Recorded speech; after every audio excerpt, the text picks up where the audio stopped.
Hello everyone, I'm Jay for the GamebustersUK. We're back with another Jurassic Park blind for the Super Nintendo.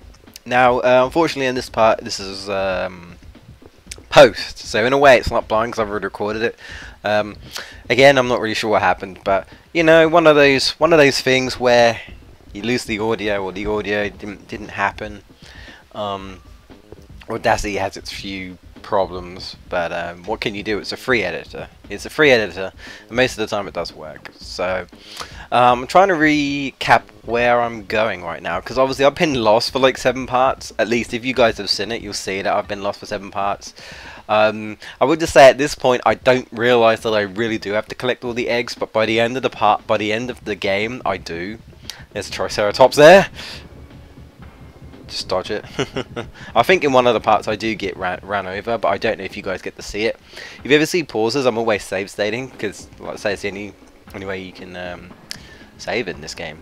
I don't like those items, that item down there. I can't remember what they are. They're like sleep shot thingies or whatever. Yeah, I don't like them.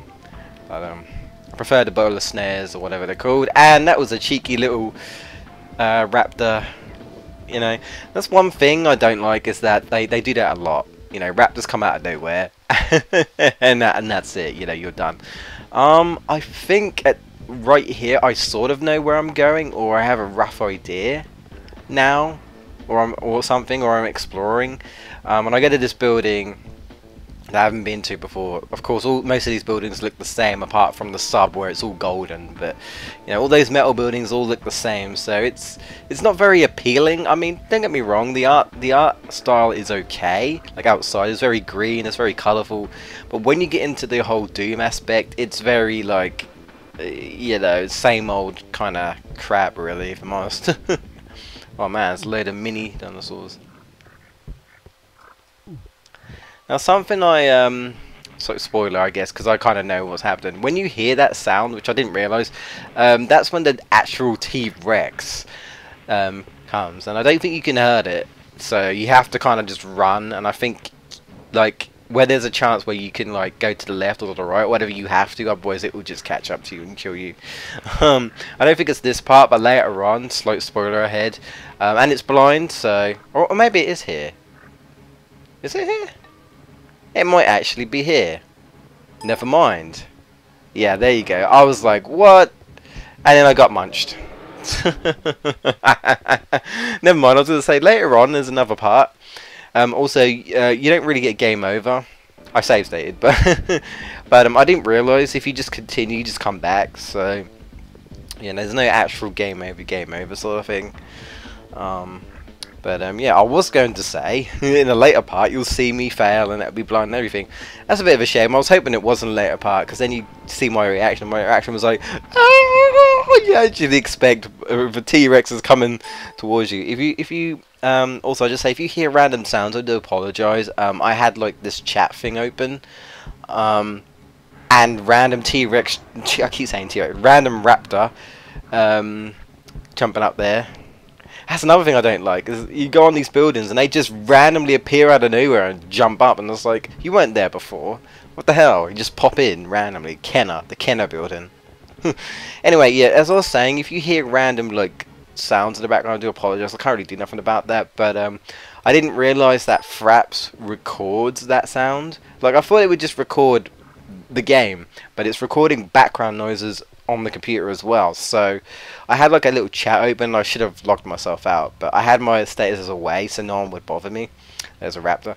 But yeah, obviously people were having conversations, and I have like a little blip, so I know that I can hear someone talking. I mean, it might not be to me, but you know, if like my panel would actually like glow, then I know it's a message directly to me. But if it's just a little beep, then it's just indicate that, oh, someone's having a conversation.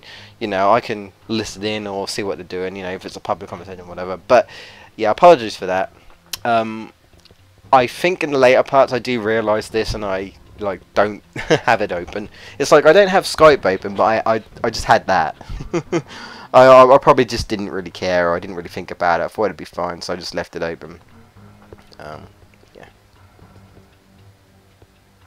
So in here, I want to say I know what I'm doing now, and I'm looking for an ID. There you go. I think that's what I was looking at. I think this is the point where I had to look up a little bit of help, because again, in this game, you don't really know what you're doing. You look at the post, whatever those posts are, and they say you have to go to the computer, or you go to the visitor center or whatever, or reboot the computer, or put, you get told to put the power on. You do that, and then you get told to go and reboot the computer or whatever, or blah, blah, blah, or something. You can't do it without an ID or whatever. But you don't know where these IDs are, and they don't tell you. It's like, right, where are these IDs?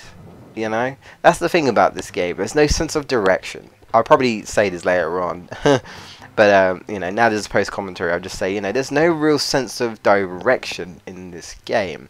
Like I said, they're not very specific. Yeah, I thought, oh, can I beat from this console? This is way before I realised what I'm actually supposed to do. There should be at least some sort of direction, but it's an open world without a map. You don't know what you're doing, where you're going.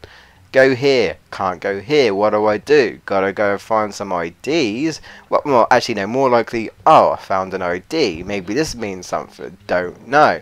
Didn't think later on that I could actually look up my IDs, but that's later on. I can't do that now anyway, because I need to get the computer systems up. But, and then it's like, but which ID does this go to? Which ID did this go to? And it's almost like muscle memory. Unless you write down where you've been, right? And I can't imagine someone playing this on the Super Nintendo. I mean, obviously people have, and I feel sorry for them having to play such a game. And you don't know what you're doing. The controls aren't fantastic. It also took me a long time to realise that I hadn't set up my controller properly. So I couldn't run diagonally, and I think I explained that in the later parts. But even so, it's still, it's got its problems. Also, I just want to let you know that this part isn't going to be very long. Well, this post-commentary isn't going to be very long. I may include, like, part 9 into part 8, because it's so short. Because 8 to 10 minutes is really short. I mean, if it was old YouTube, I could only put up, yeah, see, like that. I can't get into that lift because I don't have a certain ID card. And it's like, where is that ID card? It could be anywhere. It could be on the sub, could be in another building like this, probably is, just don't know which one. I think it's silly. I can understand why Video Game Stupid would want me to do this game, especially blind. But he's right. There was no way I could have done this. Originally in the Japanese, there is no way. I wasn't even sure I could do it without, looking up a little bit of information to know where I'm going. Because, like I say, where are these IDs? It is literally just you're rummaging around everywhere. Don't get me wrong. I like adventure games where you have exploration, but at least, if I know what I'm supposed to do, and I have a goal, then yeah, sure. But this is very tedious, But I'll leave it there, guys. This part is kind of short. I don't know whether, let's say, I'll include the another part. But that's it for me anyway from this part. In the next part, or in continuing from the video or whatever, it will be back to live. Thank you guys for watching, and hope you enjoy me continuing to get lost and fail, but eventually find my way in Jurassic Park for the Super Nintendo. Take care, guys.